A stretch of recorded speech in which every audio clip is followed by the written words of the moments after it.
We can get started. I guess I'll preface this by saying it's an introduction. This room is mainly for newbies, people who kind of are interested or have heard about the NFT space but don't really know what it is. Up here on stage, we have Devansh, Tammy, Steffi, who are digital artists in the space and have work listed um, in different marketplaces. Eric is CEO of Injective Labs. He's kind of on the NFT dev side. And then we also have Tommy here, who is a frequent NFT room host. So thank you guys for joining. And I guess I'll also just go around and everybody do a quick intro of themselves. So we'll just go in order. Go ahead, it's Devansh. Yeah, so I'm a 3D artist for the last 2 years, primarily in Cinema 4D and Octane Render. If there's any other artists in here, you probably know what that is. And I just had my first piece of NFT mint last week in Sell a couple days ago on Known Origin. It's the only platform I'm on as of right now. I've applied to some others. But it's definitely a new space for a lot of artists. It's been around for a while, actually. If you've looked into history a little bit, I think a lot of the first few platforms came out around 2017, 2018. But it started to gain a lot of traction, especially in the art space this last year. So definitely a cool time to be an artist. Hi, everybody. I'm Tammy. I'm an industrial designer at Core who recently shifted to being an artist full-time, with the past 2 years actually making this shift. I used to, and I am still creating installations and art experiences, and I replaced recently my 3D softwares from something that I used to work to send projects to manufacturing to something that I use more creative and freely, which is actually Cinema 4D. So I'm basically now a full-time 3D artist, and I actually just minted my first NFT collection on Rarible 2 weeks ago, and it's called Crypto Rocks, and it's a bit of a nerdy thing. So if you like rock, sci-fi, and a good plot, the specs on each rock are basically like a dessert because I've done a lot of research on it, and they're a mix of reality and fiction or possible futures. And yeah, kind of that's it in big. Cool, thank you. Tommy, go ahead. Sure, thanks for hosting this room. I'm Tommy. I was formerly on the crypto team at Coinbase. Now I'm the co-founder of Eureka Surveys. We are actually just about to add crypto cash out options for all of our 1 million users. And so that'll allow people to withdraw in BTC. In terms of NFTs, I've kind of been following the space for a while. I originally got connected to Justin Blau a couple years ago when he was doing OMF token and trying to launch a new NFT for his music festival, and kind of just been following the space ever since. It seems like it's just blown up in the last couple months with NBA Top Shot, with Nifty, with OpenSea, and with Zora. And so just happy to provide any information on what I've seen in the space from sort of a more of a development perspective, and really excited to just continue this convo. Hi guys, I'm Steffi. I'm a 3D artist. I've been doing 3D art for about 3 to 4 years now, and I've got into the NFT space about last year, so it's only been about 4 months really.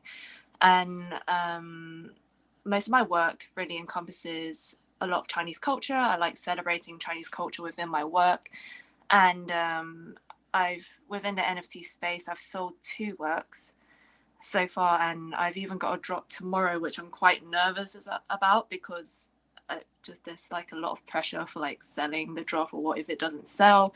So if anybody has that kind of concerns, like, I'll be happy to talk about that as well. Most of my work is on Known Origin, and I've also got I've got a piece on Foundation, which is also a new platform for NFTs. Yeah, hey guys, this is Eric from Injective. So Injective, in general, we built the infrastructure for creating derivative of all things, and some of that could be, constructing instruments around the basket of NFTs, and even creating a platform for people to predict where the price of NFT products might go around. And obviously, I've been looking around in the NFT space, got connected with quite a few of these platforms, and have some plans regarding to launching something related to NFT soon. Cool. Awesome. That's so cool. I just took a look at your Instagram, Steffi. That's really cool that you centralize a lot of your things around Chinese culture. And for everyone listening, please give everyone up here a follow. Super creative artists, as well as people, in the dev space. Hey, Eric, small world. I actually know your co-founder, Albert. Oh, no way, went Albert? to school together. Yeah, we were at Stanford together. Oh, okay, that's crazy. Beauty of Clubhouse. And then before we go further into questions, I think it would be helpful to just do a quick introduction of what an NFT is. I think maybe Tommy or Eric can give this. I mean, I can share too, but I feel like maybe Tommy, you can share better. Yeah, sure. Happy to give an intro. So an NFT stands for non-fungible token. It's basically a unique piece of art or token that can be found on a blockchain. Kind of the key here is that it's provably unique using math. Most NFTs nowadays are built on this blockchain called Ethereum. Although one of the most popular ones right now, NBA Top Shot, is built on its own blockchain. But kind of the really cool thing about being built on a blockchain is that you can prove a certain owner owns a certain NFT.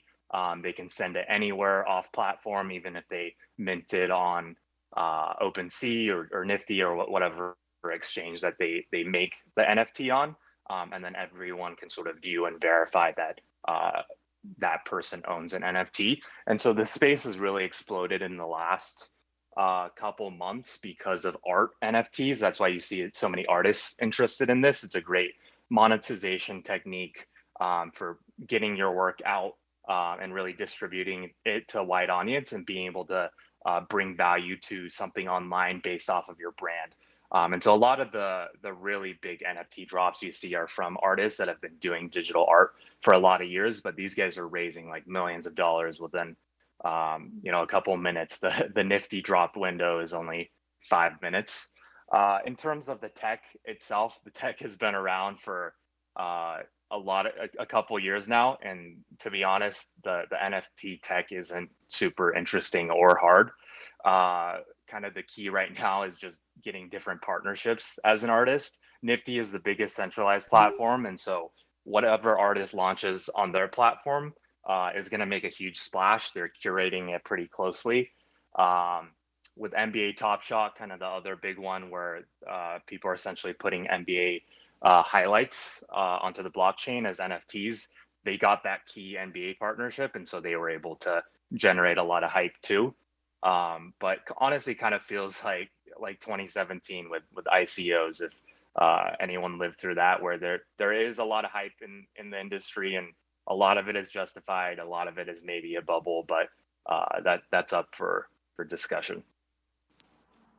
Yeah, I kind of feel that a lot after kind of roaming around these rooms. I kind of categorize these types of NFTs and just obviously celebrity backed platforms like NBA Top Shop, where this thing was, created as a collectible and people hype it up obviously because there's the, we NBA fans and such. And then there's also people in the gaming space.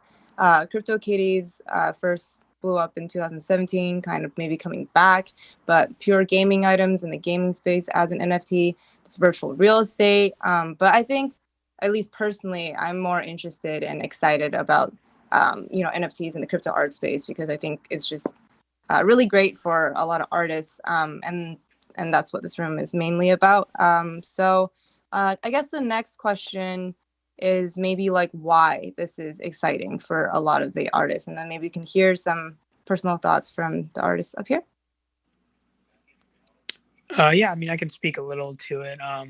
So for me and Steffi, and I think Tammy, she said she's a 3D artist. We're all 3D artists, and most of the work you would do in terms of monetary value would be through clients, and it's less of being a true artist. It's art and there's thought behind it, but we think of ourselves as problem solvers. So there's either some story or some sort of emotion or some sort of technical skill we need to convey through each piece we do.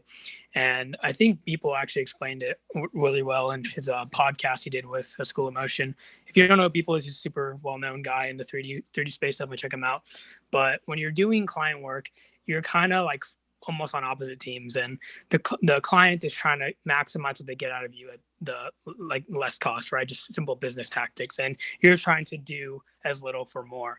But in this space, when you have people investing in you, for one, you're just original work that you're creating out of your own thought, you're kind of on the same team where they're investing in you for you to get better and grow in the space, and they'll reap the rewards for that as well as you. So I think that's what makes this very unique, is that you artists get to be completely free and create what they want, and both sides win. 100%, I agree with that. In terms of monetary value, we as 3D artists usually go to clients like this, as Devon said. So now that we have a chance to create an income from actually something that we love doing, which is of course doing 3D art, compared to, not saying that working with clients is bad. Sometimes you do get amazing clients and you do work on amazing projects, but you wouldn't always have amazing projects all the time. And I think the reason why is because there's so much limitations when it comes to working with clients. You're essentially solving their problem and you're usually working with their direction. So with NFTs, it brings the freedom of having your own creative art direction, which a lot of creatives appreciate. And also you get to kind of build a community between the buyer and the seller. So there's this kind of transparency between the artist selling the work and the person buying the work. And that kind of relationship is also really appreciated within the art community. I second that, because I really think this time is just art for the sake of art, like from the artist points of view.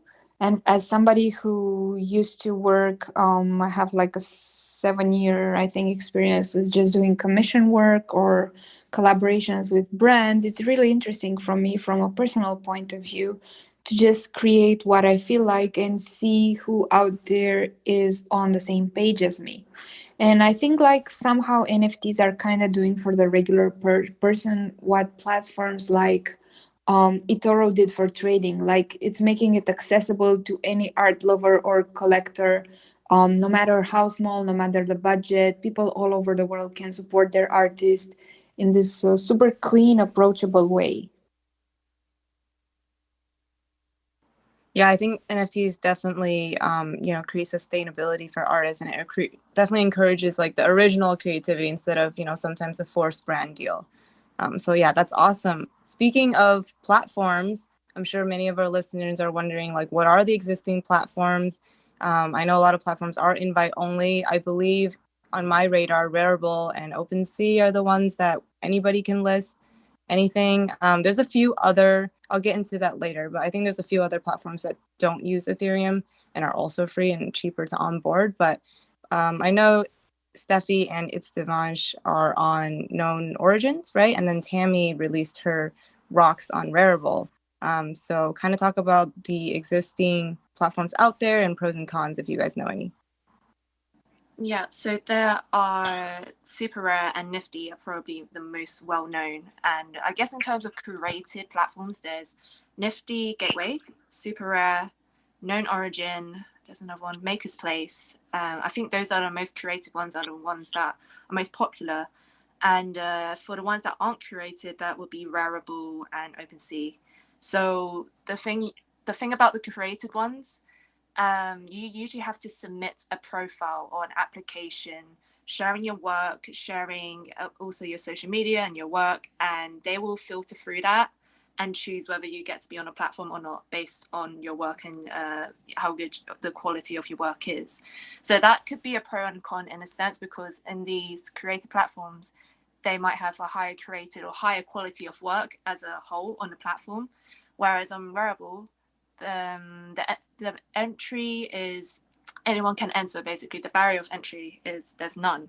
So for anyone who's starting out in NFT, I actually really recommend starting with Rarible or OpenSea. I also would recommend just applying to those curated ones anyways. You're not going to lose out. But if you really want to kind of like take a step into NFT and start selling your artwork, then I would definitely go for Rarible and OpenSea first. Yeah, I can also make a plug for Zora, started by some ex-Coinbase people. They are closer in a model to OpenSea, although they are on kind of a Clubhouse invite system. So if you need an invite, just DM me on Twitter and I should be able to get you one. There's also a foundation, which is pretty new. A lot of people are getting on that. They just opened apps, but you can also get on through invite if you have like a colleague or friend on there already. All the platforms are pretty similar. I would say Nifty is the most different, and I think they do a really good job for their artists. They have a ton of different ways for the artists to kind of present their work. So there's kind of like these things called drawings, which is essentially just a raffle where anybody can enter, and if you're lucky, you'll win it. And you can buy to that point, and pretty much any piece on Nifty honestly appreciates for a lot. So I've had friends who just buy things on drop and then flip it for like honestly a good like 10 to 20K.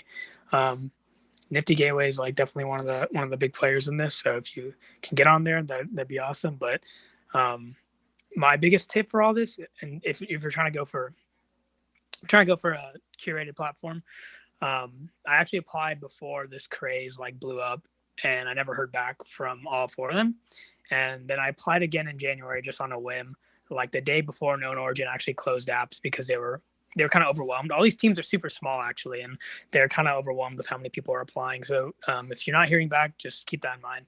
But the only thing I did different between the applications was that I got on Discord and just started talking to the admins and mods, or like the owners and founders. And I used the exact same pieces to apply. I didn't work on anything new. I didn't change up what I submitted for my app. I just had simply started making connections. So I just want to remind everyone that that's one way to, get on, just making connections. Yeah, I'm actually good friends with the Nifty co-founder Duncan and his brother Griffin. They're just seeing insane demand right now. Essentially, if you're not an artist with probably over 100K Insta followers, they just can't prioritize putting you on the platform, and that's because they have such good distribution through Gemini, because they're owned by Gemini, and so they're being super selective right now. I actually was getting lunch with Duncan a couple days ago, and he said they had to turn down Pusha T, which sort of tells you how big of a demand that they have right now.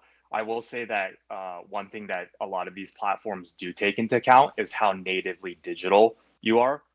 If you're just taking a picture and you're slapping it onto the blockchain, that's not as cool as making native digital art. That sort of takes advantage of the unique nature of putting something on the internet. And so that's definitely something I would consider if you're trying to apply to some of these programs, is what can you do online that's unique to NFTs and that's unique to digital art that isn't just taking something physical and putting it online. Yeah, I totally agree with that. Right now there's a huge hype around this, and it feels like anybody can do it big, which honestly isn't true of the case, especially as time goes on. Even for us 3D artists is kind of like the hot commodity in the space right now.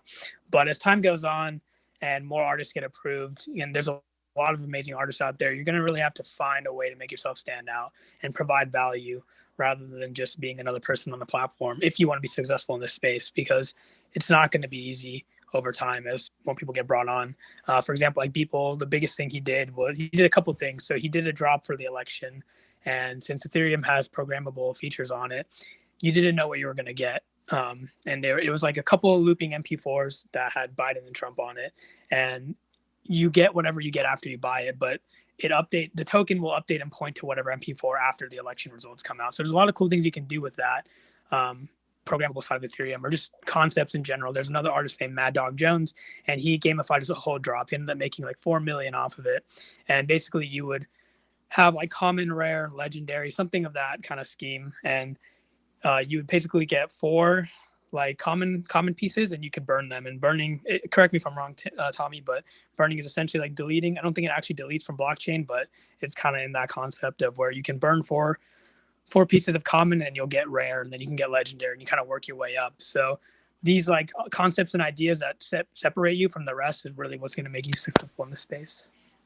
Yeah, totally agree, especially with Mad Dog Jones. He's been grinding on this stuff for years. If you look at his earlier work, he's been natively digital for a really long time. And so that's why he's able to take advantage of the current trend so well. Yeah, that just sounds so cool. I know the first room I joined, they were talking about how you can program time into an art and have it decay over time, just like how a real art piece would in real life. So I think that's super cool. Tommy, you mentioned like Nifty Gateway is owned by Gemini, and then Zora, sort of ex Coinbase or current Coinbase team. So what are the different wallets that new people should use, or what do you recommend? And this is a question that Eric can answer as well. Yeah, any Ethereum wallet will do, since most NFTs are still built on Ethereum. So with Nifty, if you're buying a NFT, you can send it off platform to any Ethereum wallet. There's Coinbase wallet, there's MetaMask, and then with Zora, I'm pretty sure they're built on Ethereum as well, and so any same MetaMask or Coinbase wallet would work.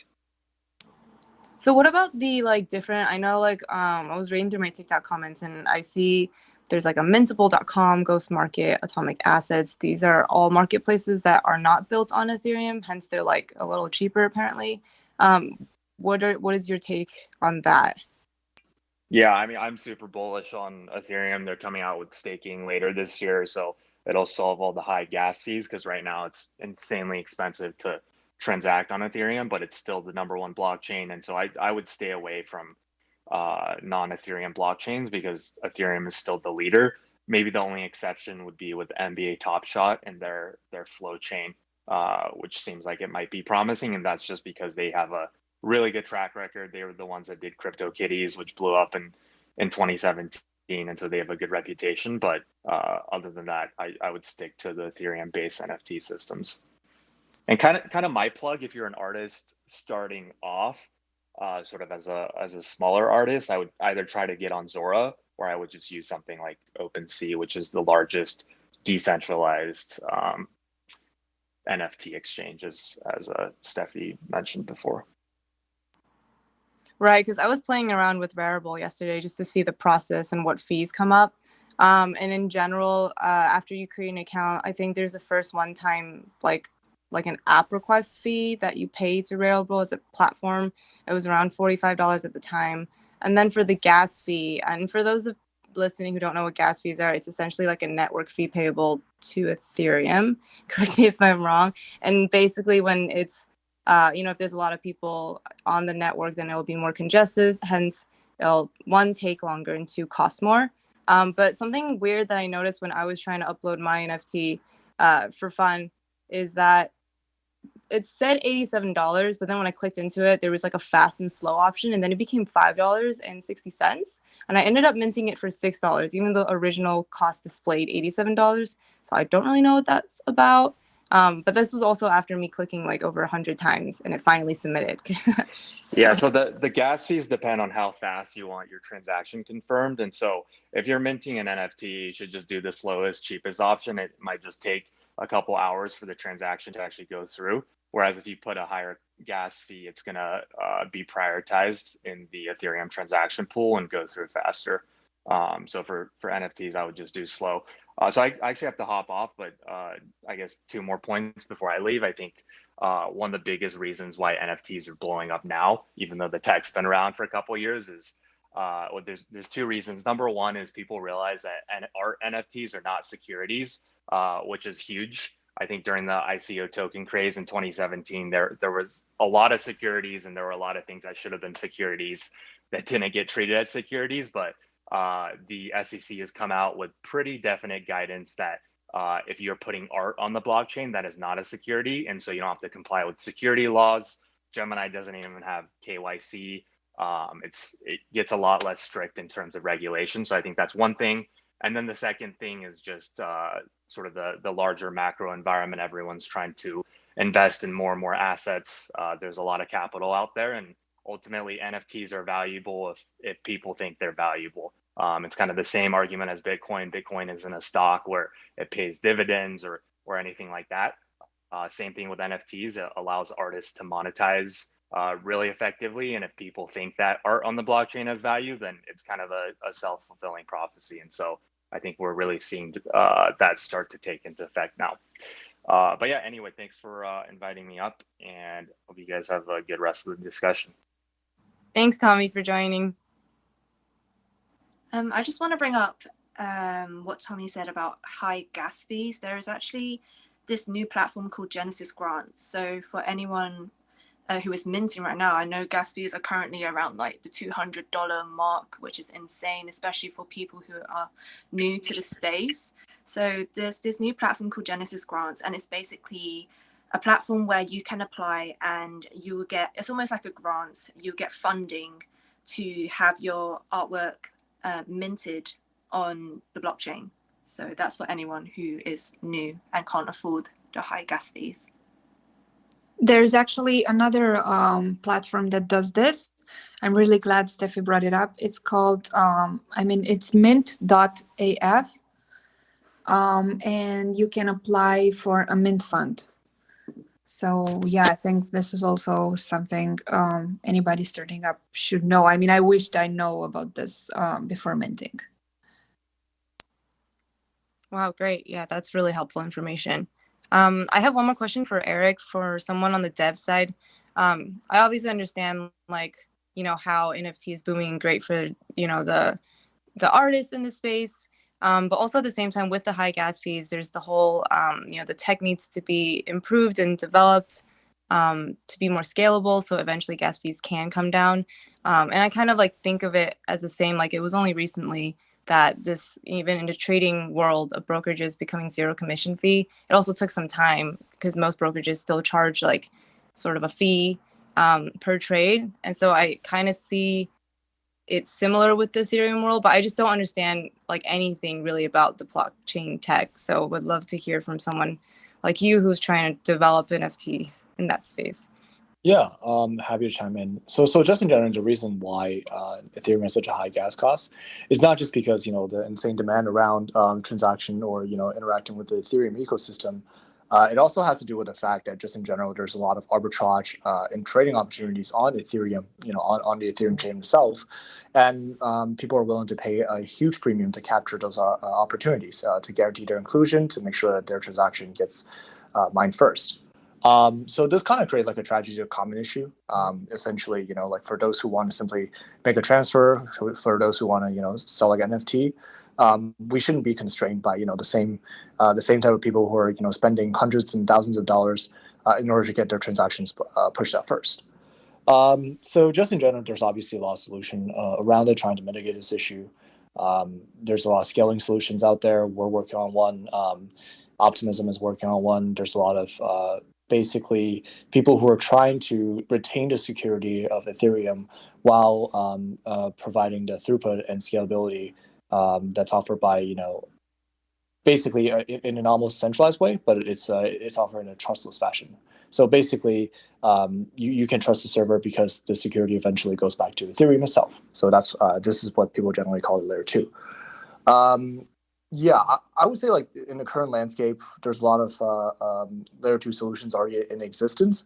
The problem is just that you're no longer completely composable or interacting with the greater Ethereum ecosystem. Essentially, for the general users, you would have to fire off a transaction that deposits into a layer 2 solution before you get to interact with all the scalability benefits of the layer 2 solution. So one of the concerns that people often, raise when it comes to layer 2 is that there's essentially like a notion of like a lonely island issue where one smart contract just sits within that one layer 2 solution, and then if you want to interact with another smart contract, you have to move off of that scalability solution and then move into the other one. So effectively, nothing has really changed. And this is honestly the same case that goes with the current NFT space, is that a lot of these platforms have their own kind of like auctioning system, and oftentimes these auctioning systems have their own unique set of smart contracts, obviously. So I would say that there are promises of scalability that could happen soon, but at the current moment, we're just going to have to sustain and just factor in the cost of a high gas fee until there's a substantial scalability solution that's being presented that makes everyone happy. On the other hand, Ethereum is working on their own scalability solution, but that's going to take years. So I wouldn't count on that within a short term, 2-3 months.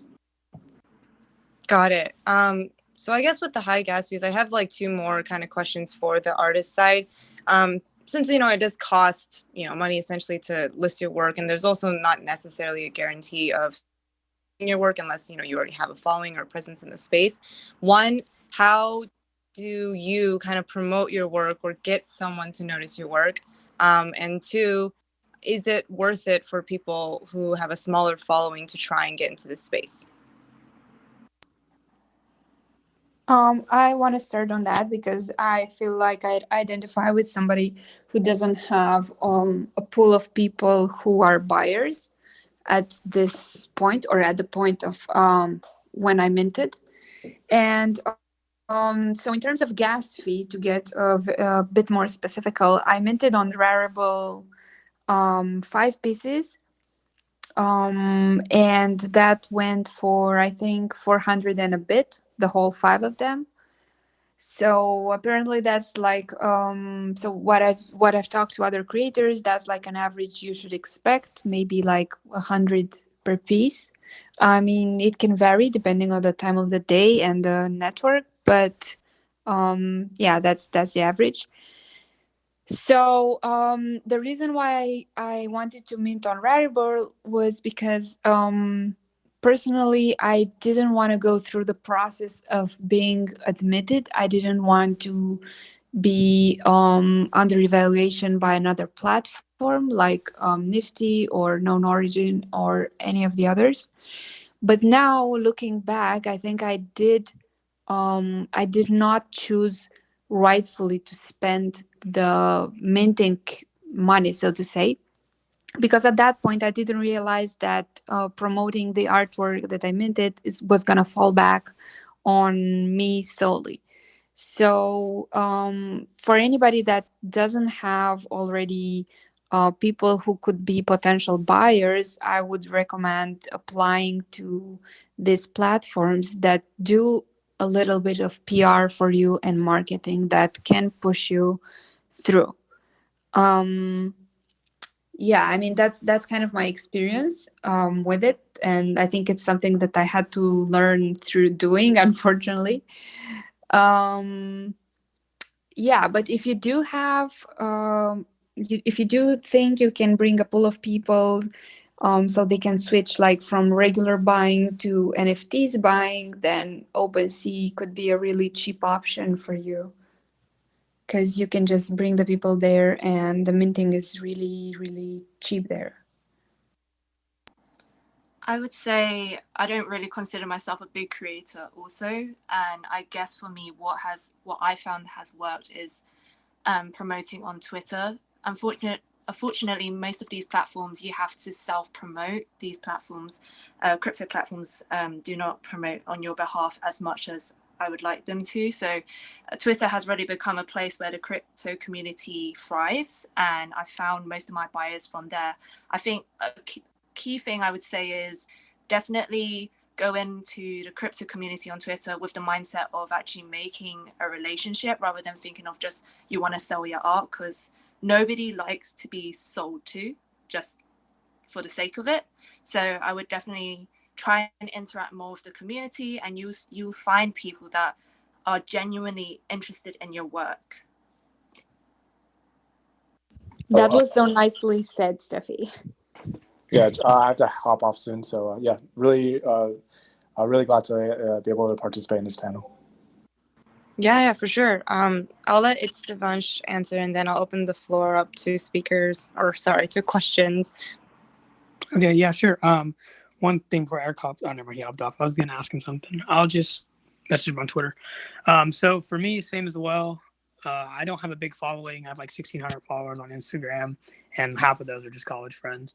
But as Steffi said, the artist community has like moved to Twitter a lot because the crypto space was already built so big on there.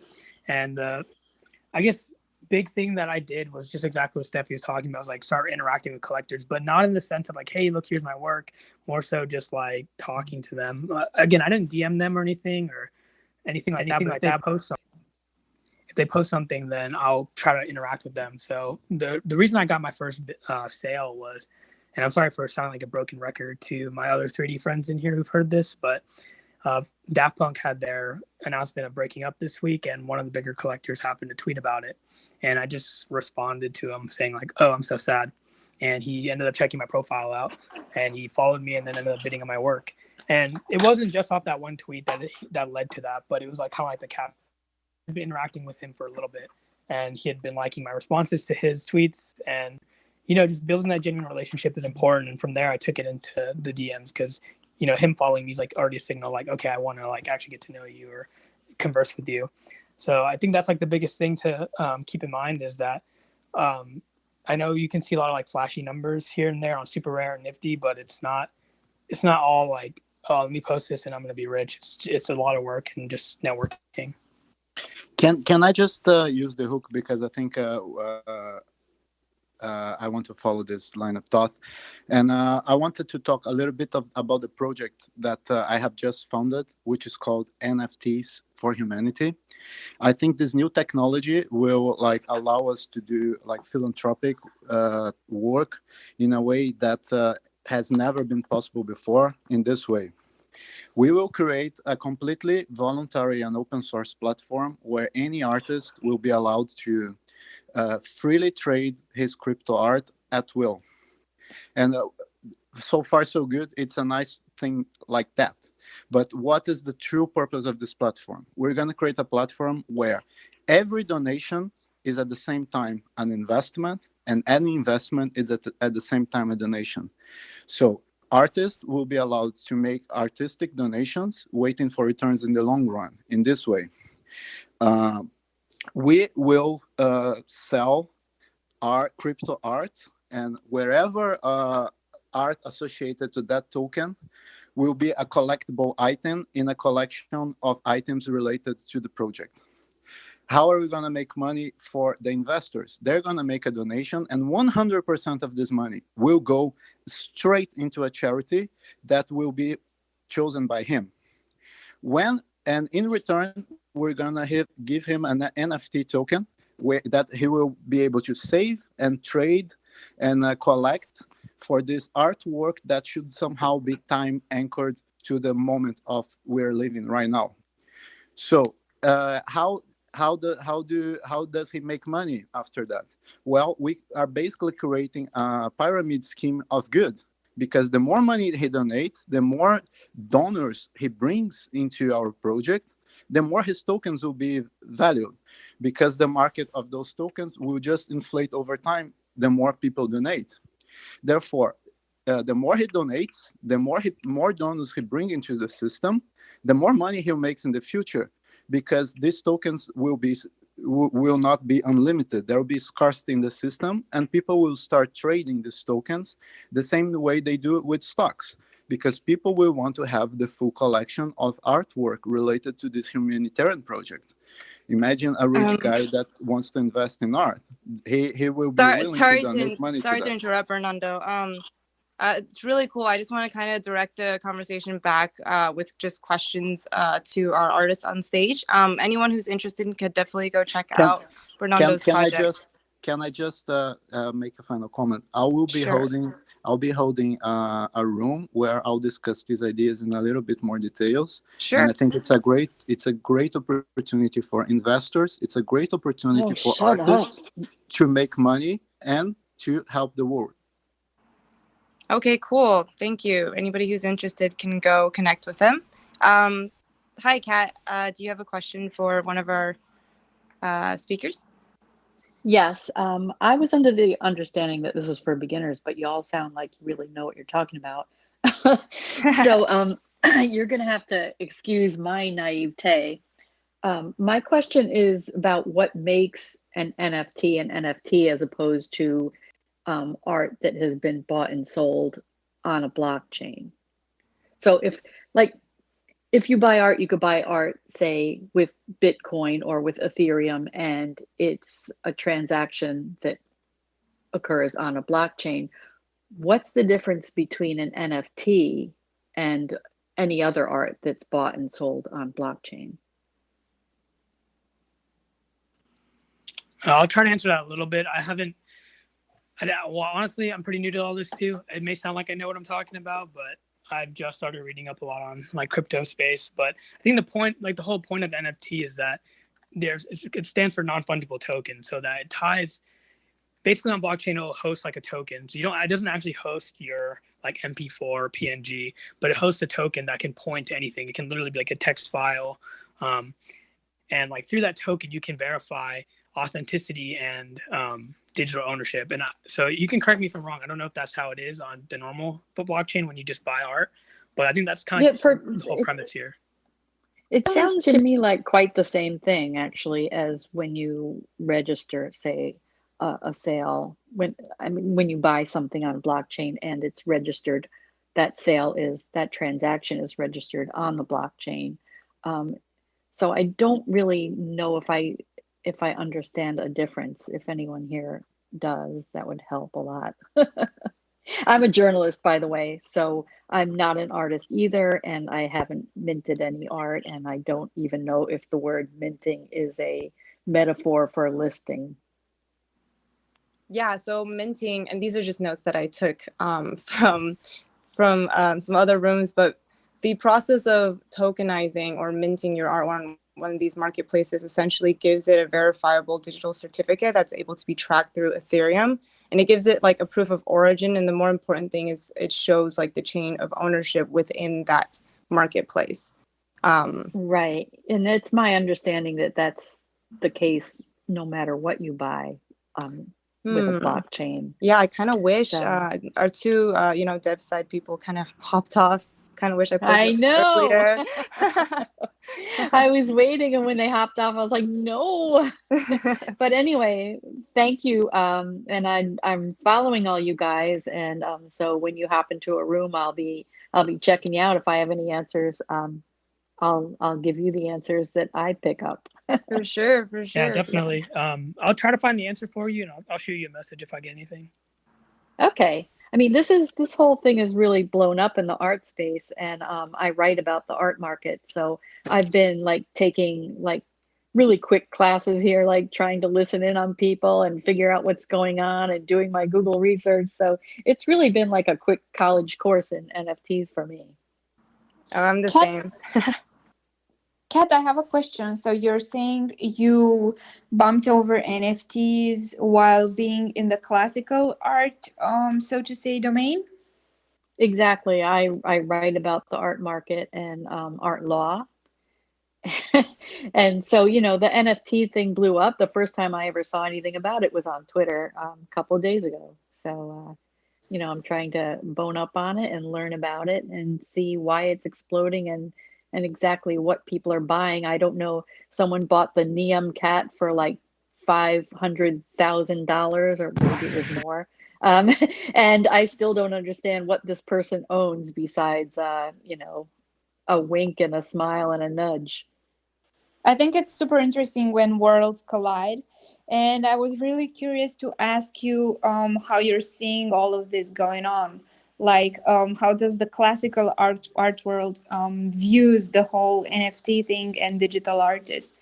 Because for until this NFT thing hit the market and blew up, we were basically somehow outsiders because digital art didn't really have a footprint, so to say, so it wasn't considered really art. Yeah, I think that aspect of it is fascinating, and something you might want to look into is apparently you can attach contracts to your NFT, which I looked at recently. It used to be that for artists to get royalties on art that was resold, you would have to sign a separate contract, and usually those weren't honored in the US even. They were mostly in Europe, as I understand. And so this is a new thing and a new advantage that could be, wrought by NFTs. So it's one of the more interesting aspects of the market that I'm seeing. Another thing to compare this new market with old school is I'm seeing a mirroring actually, and I'm seeing a mirroring of the fact that people who own Ethereum coins, say, and who have been holding for quite a while, they're kind of like our society's high net worth individuals who are usually the people who buy art from the auctions. So it's kind of a little microcosm and something that might is worth looking into. Thank you so much for answering that. I actually feel the same, and I've noticed the same patterns as in the traditional art world. Yeah, I feel like there are the same patterns following up in terms of what art does get bought, how are the collectors. Yeah. Thank you so much for answering that, Kat. I was really curious about the other side. Yeah, well, thank you guys for inviting me up. This has been really great for me. Yeah, Sorry, thank you for guys, I your need to jump off, but I would just want to say thank you so much for having me here. And hopefully, if you guys are hosting another talk, I would love to be in it. For sure. Yeah, nice to meet you through Clubhouse as well. Thank you. I'm gonna bring up Byron real quick, just so we have another person up here. He's another artist in the NFT space, so let me bring him Okay. up if he's available. Also gonna Thanks, quickly Byron. welcome Logic to the room. Thanks for hopping on. I've also invited Baugas. I don't know if he's available, but he has an amazing work. Okay. Send him an invite to speak. Hey, hi. Yeah, sorry, I'm here. But I'll mute it for a little bit because I'm on a meeting. Sorry Okay. about that, but I'm enjoying both. Yo, Steffi work is so dope. I checked her out before she dipped out. Yeah, right? It's really cool. Super good. Yeah, where is Steph? She was here. She left. Yeah, she has something to do. Hold on. Let me quickly make you guys moderators so people know who they're asking questions to. Okay, Blakely. Hi, thanks for having this room. I had kind of two questions because I've been kind of following NFTs for like a couple months, I would say, like just through Twitter and like looking at Clubhouse. But last weekend I was like, okay, I'm gonna sit down, I'm gonna like set everything up, and I wanted to like buy some art. So I went and I like transferred my Ethereum to Rarible. I decided that's where I was gonna try to buy it. And so like I finally got it in there and everything and like got signed up. And when I went to like purchase it, I could not finish the transaction. And I was just like, is this normal? So that's my first question.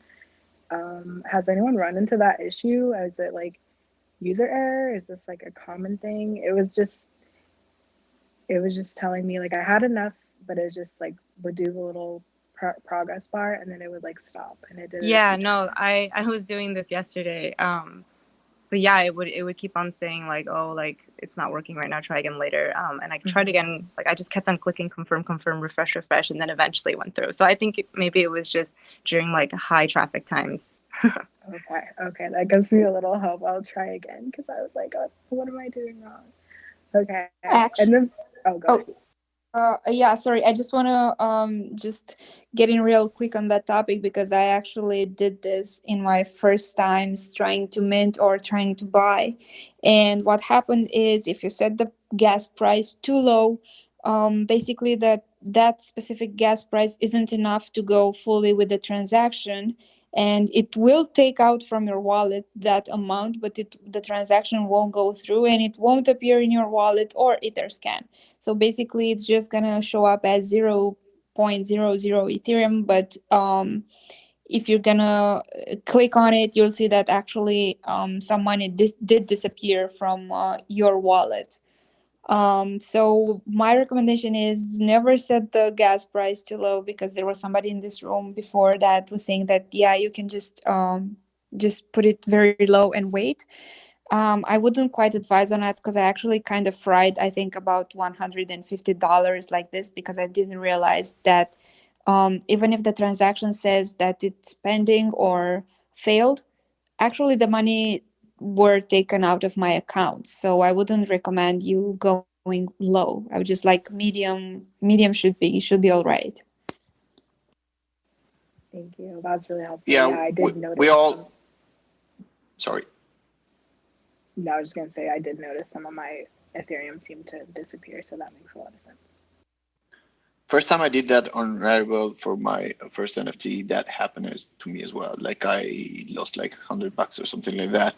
And but I was at that point, I was like, you know what? I'm just gonna figure out everything how it's working, and just to make sure that I don't do this anymore. And did some research, and like I don't know what happened. I feel like itself variable has some issues like that, but I might, I'm here also to learn about it, because I don't know the first time I did it why I lost those money. Yeah, so the same thing happened to me on Rarible. So just anybody listening in right now, don't set your gas too low trying to um, save money, because in the end, you're just going to fry those money.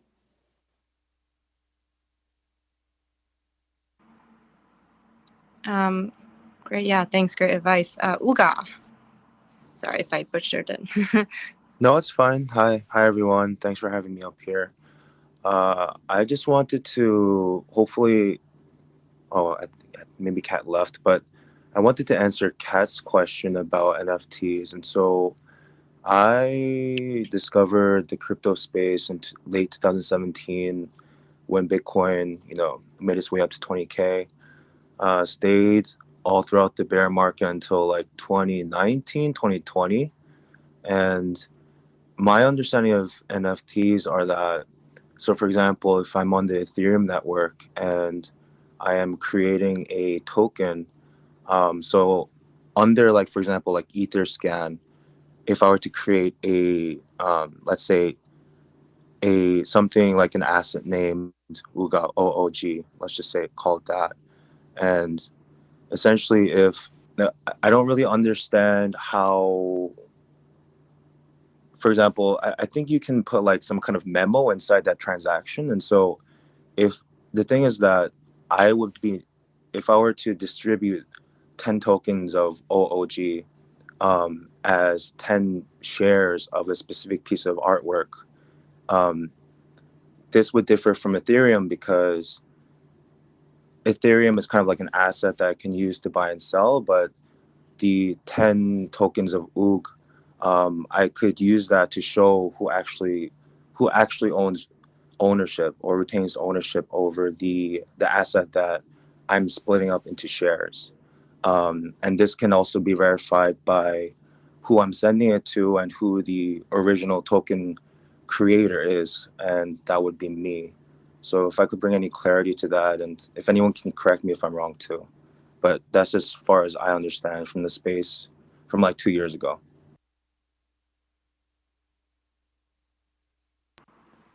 Oh, okay. Cool. Yeah, thanks for your input. I was also like looking into that because when you mint a piece, there's like the option to mint it as like a rare coin, or you can create your own token. And I didn't really understand what that meant. And you also have to pay in order to like make your, if you'd like, for instance, an OOG token. Yeah, so that payment goes to all the miners that are keeping the Ethereum network stable. And so whenever you're burning gas, like some people call it GWEI, GWEI. Yeah, if you set it too low, then it gets backlogged to the network. So if you like keep your transactions too low, like for example, when I was a part of the space, like Ethereum was bouncing between $100 and $300, and so the gas prices were very low compared to um, what they are today. But yeah, so I, as the owner of, let's say I create um, Uga as art number one, and I have 10 potential or like 20 potential buyers that are interested, but I wanted to split it up into 10 shares, then essentially I'm creating an asset underneath my wallet, my personal alphanumeric wallet, and you can basically copy and paste my wallet ID number, not my phrase key, my personal password key, but there's like a public address that you could copy and paste into Etherscan, and then everyone would be able to see, oh, so this wallet ID number, which Uga, or my name is Wesley, Wesley says is his account. They could see my public transaction, not my transaction, but rather my public. Um, it's actually been a while, so but basically my transaction or like my user ID, and then anyone on this room, like if I shared with you, you could take a look at it and see that, oh, so this person actually made the OOG token, and then utilizing the Ethereum within that my personal wallet, I can send it out to whoever is purchasing a share, or like a share would be a token. So if there's 10 shares, there's 10 tokens.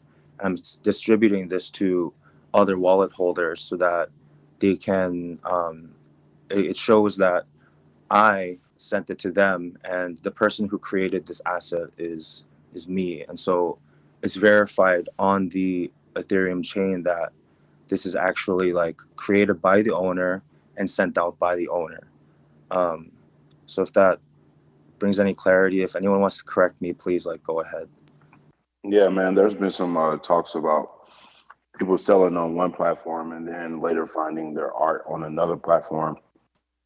So there's been talks amongst the platforms, whether it's Nifty Gateway or Rarible or Super Rare, to try to alleviate that problem, because I think it's only tethered to you depending on the platform you're on, and not consistent throughout each platform. So essentially, if you sell on Super Rare and then somebody who owns your piece decides to upload it to Rarible or whatever, they can still sell it without you getting your residuals. Oh, that's a really interesting loophole that you guys brought up there, because there are different marketplaces, and different marketplaces are essentially almost like different exchanges, and it's kind of hard to prevent someone to do something like that. So I guess the different exchanges or marketplaces just kind of need to work together to come up with a solution. Hey guys, I just wanted to jump in here real quick. Just a note that right now all of these platforms aren't connected, but I do know that the space in NFTs is trying to get to a solution where no matter what platform you put your art on, it should still tie back to the original creator. Yeah, that's what I'm saying. It shouldn't last too long. Yeah, and then the other note that I just wanted to make is just like a misconception I've been hearing around. Just know that high gas prices are not directly tied to the high price of Ethereum. It has more to do with how many operations are happening at the same time, which I think has been talked about before. But yeah, Ethereum could be still highly evaluated in the future, and when ETH 2.0 comes in, even though you would still have a ton of operations, the gas prices should go down. Yeah, it's more like the network efficiency of how fast things can go through their network. So yeah, that's a good clarification for anybody wondering. Kenny, did you have a question? Hey, how's it going? I'm driving, so let me know if y'all can hear me. Also, so I had a question about actually. Sorry, Kenny, you're a little bit far away from the mic, I think. Oh. Give me 1 second. Is this better? Yes, much better. Awesome. So I had a quick question, or I guess going off of what Kat was also talking about. So what, from my understanding, is that I think she was confused with the transaction of NFTs. So the difference with NFT and a traditional transaction is that instead of me just emailing some person who bought my piece of art with Ethereum, the difference with NFT is that it's being bought and minted and made sure that you are the original owner that is selling that piece. Is that correct? Yeah, that is kind of like the whole point of the NFT, the non-fungible token. So I was trying to explain that to her. I can't speak on like regular sales on blockchain. I don't know how that works at all, but you're correct in your understanding of how an NFT works. Got it. Cool. And then my question is, because I'm a photographer and videographer by trade, how do you see that space, the NFT space, evolving later on down the line? Because I know right now it is mostly like digital art, like 100% digital art. Would you see that being different, or like would it just be like a different style of work with my medium? I think anything goes in this space. It's so new. Like on the art side, we see all this like 3D motion design and like 2D illustrations, but that's just because it happened to blow up around that. And like there's so many other things going on. There's NBA Top Shot, like people were talking about earlier. People are collecting all sorts of things. So I think anything can really happen. I was in a room yesterday with this guy named Dave. I'll have to find him for you. There's a couple of people who are photographers looking to get into the space as well, and some of them who are already in this space. I'll have to find out who they are and connect them to you. But I definitely think that you could find a space here as well. I think anybody could find a space here. Yeah, Kenny, I heard about, sorry, I'm totally blanking on the name, but I did hear about an NFT platform that was geared towards photography. Kind of like what's been said already. I think that the reason 3D kind of exploded in this space is because people who tend to get into 3D art are kind of technical or do really like diving into like technical things. And so, it bridges with being on the blockchain and Ethereum and all that a lot easier. But dude, photography is definitely art. It is digital art. You do, even if it is through a camera, at the end of the day, you make your adjustments on a computer. Like you create a digital file usually, unless you're printing it. So I'll try to look up what that site was for you and see if I can find it. But definitely get in because photography has its space here, and this is just going to keep growing. Awesome. Thank you all so much. James, go ahead. Yeah, I wanted to just maybe ask a question and also start a conversation around, from an artist perspective, what are the platforms what would a platform need to do to attract an artist, considering that a lot of these platforms are not connected yet? And how do you guys see that actually working out? It's like, for example, if I buy, a Bitcoin on Coinbase, then obviously it's on there and people could see the price, people could buy and sell. There's a liquid market, and then there's other exchanges. And it doesn't mean that necessarily those exchanges need to talk. Do you guys kind of see maybe NFTs working in the same way where you don't really need to talk in terms of the platforms, but long as that on the blockchain, it's on record of who owns it and the transaction flow? So curious from an artist perspective, what kind of platforms would make it easier or make you want to actually make your art there? And then a second piece of that is, and this is more of a higher level, I guess, discussion point is, do you guys think that minting belongs to potentially the specific artist, their agency, the IP owner? And where I'm going with this is, in Korea, in South Korea at least, the K-pop stars, their rights are pretty much all owned and locked up for many, many years by the agencies, because that's the structure of how their entertainment world works. So for example, a 14, 15-year-old aspiring K-pop artist could be locked up for a 8-year contract with an agency, and that agency will invest heavily into that person. So it's a little different than the US market, where the US market is not necessarily created with an investment mind from the agency. It's like you become a star and then you join that agency like CAA or William Morris. But in Korea, the agencies actually take a no-name person and invest and build them up. And what's interesting about BTS and why they're so popular is because they were a self-governed group where they did not actually work with an agency. So they were like the 1 in a billion. And so I actually, just to give you a little background, I run a platform called Drama Beans, and we're one of the largest Korean drama fan sites in the world now in the English language.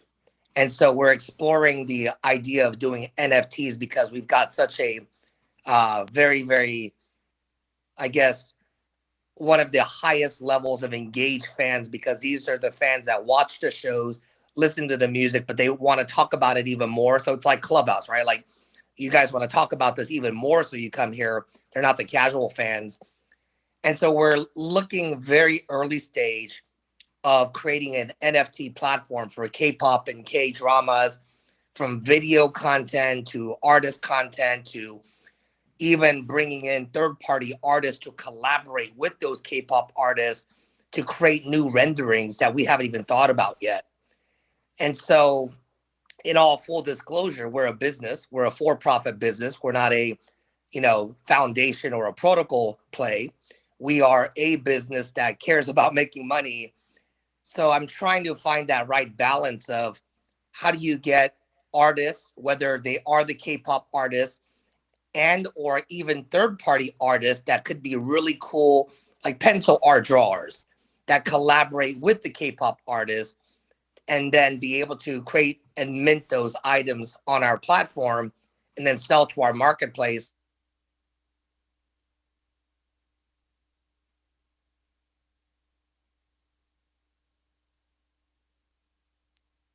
Is it just me or did he cut out?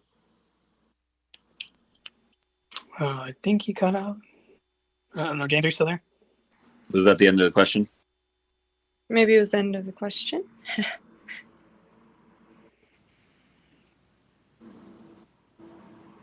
Okay.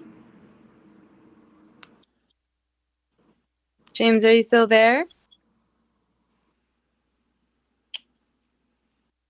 He might have gotten a phone call because sometimes it gets muted when he receives a phone call. Yeah. I think you can keep going. I guess for now we can keep going to Stan. And I'm also going to maybe add 3 more questions for anyone, and then because I know this room's been quite long, I don't want to take up too much of everyone's time. So thanks for having me on here, and I really appreciate all the effort you have done to invite great moderators and to share all the information. So my question is related back to the gas, and I heard that on Rare World, some of the artists here kept losing or having to spend extra gas, but Zangsta, I also heard that you said you just kept hitting return, and I got the impression that you weren't using gas, you were just waiting for it to go through. So maybe you were on a different platform, and maybe the Rare World platform was kind of generating extra profits by forcing people to pay extra gas at the end. If they didn't, they just pocketed it themselves. So I'm kind of curious on how you didn't get charged thanks to, but Rare World charged others. So Rarible for me, and I also went to go check to see if I did get charged like multiple times. Like Tammy said that it had happened to some artists. It looks like I didn't get charged multiple times, and I did think it was really weird that it would suggest something like a certain price, and you click into it, and the 2 options they give are significantly lower, but it's still like the 23-second versus the 2.5-minute gas.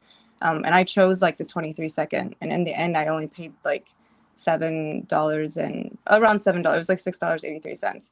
So I don't know if that's like a glitch on the server end or their platform end that they need to fix, because obviously that doesn't sound cool either if like people are essentially accidentally paying more because their platform says that it's under maintenance. So I feel like it's a new space, and kind of with the hype getting overcrowded of whether artists trying to get their work on or just like random people trying to post anything on this marketplace, and maybe like Tommy said earlier, maybe the teams are still quite small and probably overwhelmed with the traffic on their platform. Thanks, appreciate it. To elaborate on this a little bit, hi guys, I'm Martin. Sorry, I should introduce myself. So actually the gas fees that you're paying or the interaction that you're having with the Ethereum through MetaMask or your wallet, that's not actually going through Rarible. you're paying the miners to integrate your transaction into the block. And depending on how complex the smart contract is, the more transactions are involved. So therefore, at some smart contracts, you pay higher gas fees. So when you mint on Rarible, for example, and you do multiple additions, then it's more transactions. It's a more complex execution on the side of the smart contract. Therefore, on Rarible, sometimes the gas prices are relatively higher compared to OpenSea. Generally speaking, the network has a lot of traffic. Therefore, the gas fees are now high. Because with the time that you're speaking, like how fast the transaction is, that's more or less an estimate based on how busy the network is and how much you want to prioritize your transaction to go through. The higher you prioritize it, the more gas you pay. If you don't prioritize this, chances are that the block gets rejected, and then you kind of lose your gas. That's a risk. I hope I made this kind of clear. Is there a time of day wherein it's cheaper than other times? Martin, it sounds like you might be from Europe, so you might have a good insight on that. I tried all the time, so it's really luck. I mean, that Ethereum is being used 24/7. I'm originally from Europe. I'm based in China, so I'm basically also trying, like, on European nighttime, American nighttime. I'm active, so the gas prices are usually the same. Sometimes, if you know there's like a crazy kind of hype around the coin or a lot of trading in the bull market, for example, gas prices are higher because more people are trading. Because the Ethereum process is not just NFT minting, there's a lot of activity on the general network. So when there's a lot of trading, like people trade on Uniswap, for example, that also has an influence on your NFT trading. Because in each block, there's just a limited amount of data limited amount of transaction data that can fit in. Okay. I'm kind of done. Okay, I can talk a little bit about it from NFT's perspective. As Martin said, there's a lot of other transactions going on blockchain besides NFTs.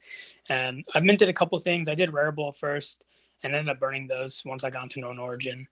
But if you're trying to mint an NFT, there's, in my opinion, not a super, I don't know, it's not like a dire need for it to be up immediately. So you should always go for like the cheaper option. So when I was trying to mint my pieces, I just made sure that I was watching kind of like the prices throughout the day and like picking around the best times. Cause there's sometimes where like gas is $500 and there's sometimes where gas is like $80. And you really just got to like kind of watch and see, watch the GWEI, GWEI, and see like the price fluctuation. Cause as more transactions come through blockchain on the Ethereum network, it's going to go up.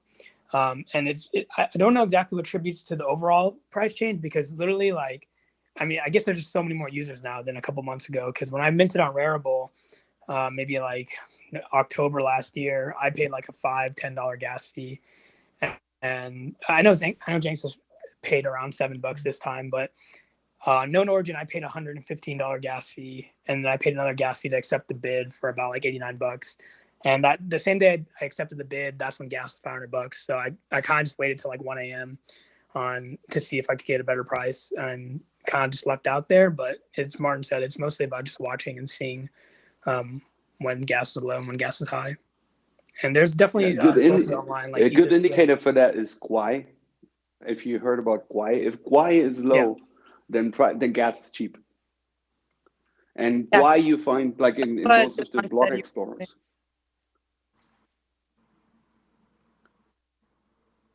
How do you spell this? Is it GUI? Is it just GUI? GWEI. Okay. Okay, we can move on. Martin, did you have a question at all, or did you were you just kind of responding to Stan? No, I'm just responding. No questions. Okay, got it. Thank you so much. Tatiana will be our last question for today. Hello, everybody. Well, I kind of got on top on the stage because I had some response for James, but he's gone. But yeah, I do have a question. I'm really new to NFTs, and my question will be: when we're talking about minting, does it mean you can sell a digital, let's say I have a physical art, original art, and I would like to sell digital copy of this. Can that be possible? Like, so I sell the digital copy of it, and let's say it can be sold only to, let's say, 7 people for basically 7 prints, 7 people, 7 prints. Is it possible to do something like that? Yeah, you actually can. So there's a couple of painters in the space who are actually really big in the crypto art space on Super Rare. So if you want to browse through that site, you probably find them. But if you want to look on Twitter, you can find them under Ferocious. It's an 18-year-old guy, really dope. And there's also Justin Graphics. He's a 16-year-old guy. I think I'm following them both on Clubhouse. If you want to browse my followers, you'll find them there. I don't know the process of exactly like selling physical assets with NFTs, but they definitely are physical painters, so I would definitely check them out. Well, I was more referring selling digital copy because it's more simple. I know it's possible to sell. I've heard of that, but you're right. It's pretty complicated selling physical copy, especially to several people at once. You know, but I was thinking about more of a selling a digital copy so a person can make a print out of it. That's what I mean. So it's kind of more simplified for collectors or other art lovers. Yeah, I mean, I don't see why you wouldn't be able to do that if there's a way to. Again, I don't know the process of taking a physical piece and making it digital, but if you have some way to turn it into a PNG or a JPEG, then that's totally doable. You can just tie it to a token and upload it. Thank you. That helps a lot. But what about uniqueness? Because minting seems like they speak about uniqueness of the art. I mean, I don't see much of a difference between a picture that I made on the computer and a picture that you took of your art. Like, the uniqueness is still there. That's my personal opinion, at least. And it really depends on who you're getting your work in front of. If there's collectors out there who really enjoy physical paintings and they like what you're putting out, then that's all that really matters. They'll be investing in your work. Yeah, I think the space is, obviously with any, art investing space, it's all very subjective. And what if NFT does is just essentially creates a uniqueness because of, it has like a digital certificate and there's a timestamp and there's a history of all the owners, and that's what kind of makes it unique. But obviously, if you want to argue, the other round, like, oh, like I can just take a screenshot of it, and like now it's not unique. But that's like the same as, I took a picture of the Mona Lisa at a museum, but it's still not the same thing to someone who's actually collecting it. So yeah, definitely very subjective and up to the audience and the fan.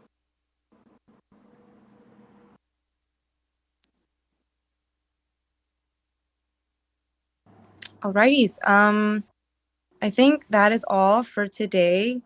Went a little over time, but thank you everyone that stayed and answered questions. I think this was super helpful. I'm also really happy to connect with some other digital artists in the space because I personally have a love for digital art. So yeah, super awesome. Thank you guys all for tuning in, and see you guys in, I guess, future rooms. Thanks for having us. Thanks for having us. Have a good one, guys. Thank you so much.